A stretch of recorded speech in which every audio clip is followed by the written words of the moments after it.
André Gob, je suis professeur de muséologie à l'Université de Liège. Qu'est-ce que la situation actuelle au niveau du futur MAMAC, donc qui sera appelé SIAC, à quoi ce futur vous fait-il penser? Est-ce qu'il est structuré de manière à prévoir des choses importantes pour Liège? Moi, je pense que ça peut être un élément important de ce repositionnement de Liège, à la fois sur le plan culturel, mais aussi, pourquoi s'en cacher, sur le plan touristique.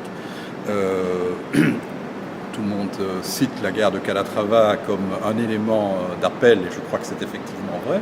Et le futur SIAC sera physiquement relié à la gare de Calatrava par les travaux que l'on envisage par-dessus la Meuse. Et donc, pour moi, c'est un élément important. La constitution de ce centre d'exposition me paraît de nature à contribuer, sûrement pas à lui seul, mais à contribuer à relancer une activité culturelle importante sur le plan international à Liège. Alors, il est prévu qu'on déménage les collections vers le musée d'Art Wallon. Qu'en pensez-vous?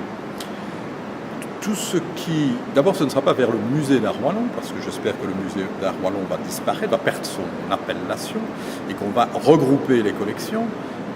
Reconstituer un musée des Beaux-Arts me paraît la meilleure façon de faire connaître les collections qui sont importantes, faire venir du public. C'est le grand problème des musées liégeois, c'est qu'il n'y a pas de visiteurs. Il y en a beaucoup trop peu par rapport à la valeur des collections, par rapport à l'importance des collections, et c'est pas en les dispersant qu'on améliore leur visibilité. Donc les regrouper, pour moi, c'est bien. Mais si on regroupe le public dans un point, on va le perdre dans un autre point. C'est un peu la stratégie du général Giap, je vois Mario Mers à l'Igloo. Donc c'est ici, ça n'engage pas une... Regardez les chiffres de fréquentation des musées aujourd'hui, si tant est que la ville les distribue, et vous verrez que si on compare avec d'autres musées, même en Belgique, parce que en Belgique les fréquentations sont déjà très faibles, mais même par rapport à des musées belges, on est avec des chiffres de fréquentation faibles. Je parle des musées d'art, je parle pas de compris. Donc vous êtes pour le déménagement des collections? Je suis pour le déménagement des collections. De toutes les collections? Absolument. D'accord. Absolument. Et vous êtes pour les regrouper. Donc vous êtes conscient que ce musée va devoir travailler sans collection? Ce ne sera pas un musée, ce sera un centre d'exposition. Donc, pouvez-vous résumer le Centre international d'art et de culture? C'est l'appellation officielle de culture, donc ce n'est pas contemporain comme on avait pensé. Cette idée initiale a effectivement été abandonnée, ce qui ne veut pas dire qu'il n'y aura pas d'exposition d'art contemporain, mais ce ne sera pas centré sur l'art contemporain. Il y aura des expositions de toute nature, et pas seulement d'art d'ailleurs, également des expositions de société, de sciences, d'archéologie, etc. Sur le modèle des grands centres d'exposition qu'on connaît ailleurs, par exemple le Grand Palais à Paris, pour prendre un exemple bien connu. Et vous pensez que ça va amener du monde, ce genre d'exposition? Je pense que ça peut l'amener. La petite incertitude me paraît être la multiplication et la proximité.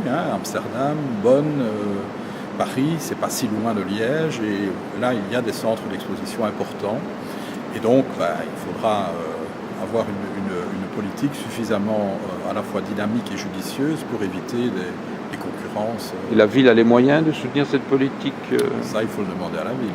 Mais la ville consacre plutôt beaucoup de budget à la culture, malheureusement avec un résultat relativement faible, en tout cas en termes de fréquentation.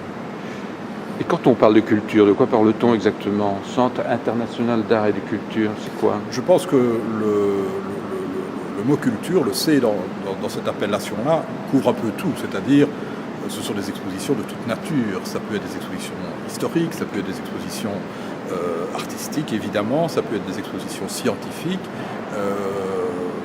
L'exposition qui est actuellement à la gare des Guillemins sur SOS Planète pourrait parfaitement être présentée ici. Pourrait être présentée ici. Donc c'est de l'art de consommation pratiquement. C'est les expositions, effectivement. C'est la grande consommation. Donc on oublie l'art, on rentre dans un système... Mais si l'art est destiné uniquement aux aficionados de l'art, je ne sais pas ce qui peut le justifier, et je ne sais pas si les expositions, en tout cas, l'art privé, bon, c'est l'art privé, mais les expositions sont en tout cas là pour faire connaître à un public large des choses culturelles en particulier.